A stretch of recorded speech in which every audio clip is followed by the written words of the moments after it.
በስመ አብ ወወልድ ወመንፈስ ቅዱስ አሐዱ አምላክ አሜን።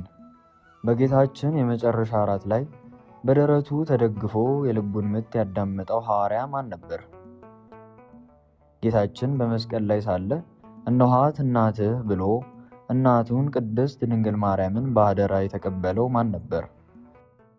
ይህ ጌታችን የወደው የነበረው ሐዋርያ ፍቁረ እግዚእ በመባል የሚታወቀው ከሌሎቹ ሐዋርያት በተለየ መልኩ ነባቤ መለኮት የተባለው አባታችን ቅዱስ ዮሐንስ ወንጌላዊ ነው። ጌታ የሚወደው ትሁት ወንጌላዊ ምድራዊ አይደል። ከጌታችን ዕርገት በኋላ የዮሐንስ ተልእኮ ተጀመረ። የእስያና የኤፌሶንን አገሮች በወንጌል ብርሃን አበራ። ነገር ግን መንገዱ ቀላል አልነበረም። የጣዖት አምልኮ በነገሰበት በጨለማ ኃይላት በተሞላበት ምድር ነበር የገባው። ብዙ መከራና ስደት ደረሰበት። ነገር ግን የመንፈስ ቅዱስ ኃይል ከእርሱ ጋር ነበር።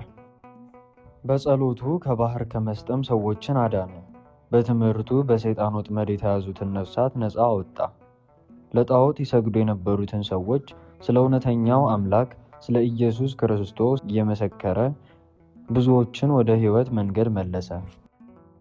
ቅዱስ ዮሐንስ በሸመገለ ጊዜ የመጨረሻው ሕያው ሐዋርያ ሆኖ ሳለ መንፈስ ቅዱስ አንድ ታላቅ ሥራ አዘዘው። ሌሎቹ ሦስቱ ወንጌላውያን ማቴዎስ፣ ማርቆስ እና ሉቃስ ስለ ጌታችን የሰው ልጅነት፣ ስለ ምሕረቱና ስለ ተአምራቱ ጽፈው ነበር። ነገር ግን አንድ የቀረ ነገር ነበር።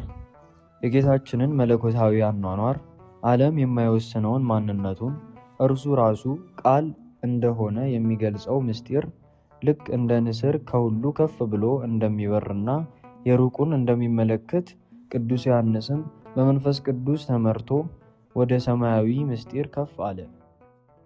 ዮሐንስ ፍቁረ እግዚእ ታውሎጎስ ቅዱስ አቡነ ቀለምሲስ የሚወድ በፍቅር ጌታ ክርስቶስ። ብዕሩን አንስቶ ወንጌሉን በእነዚህ ኃያላን ቃላት ጀመረ። በመጀመሪያ ቃል ነበረ፣ ቃልም በእግዚአብሔር ዘንድ ነበረ፣ ቃልም እግዚአብሔር ነበረ። የዮሐንስ ተልእኮ በዚያ አላበቃም። እግዚአብሔር ከዚህም በላይ የሆነን ነገር አሳየው። ሰማያት ተከፈቱለት። በሰማይ የሚኖሩትን የመላእክት ሰራዊት ሥርዓት፣ የ24ቱን ካህናተ ሰማይ ዝማሬ፣ የእግዚአብሔርን ዙፋን ክብሩን ተመለከተ። ይህችም የሰማይ ራእይ አቡ ቀለምሲስ በሚባል መጽሐፉ ጻፈው።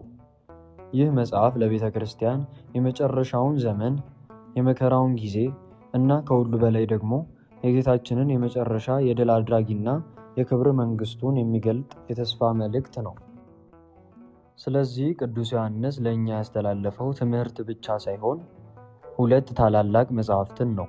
አንደኛው ኢየሱስ ክርስቶስ ማን እንደሆነ በጥልቀት የሚነግረን ወንጌሉ ሲሆን፣ ሁለተኛው ደግሞ ታሪክ ወዴት እንደሚያመራ የሚነግረን የራእይ መጽሐፍ ነው። ፍቁረ እግዚእ ታውሎጎስ ቅዱስ አቡነ ቀለምሲስ የሚወድ በፍቅር ጌታ ክርስቶስ።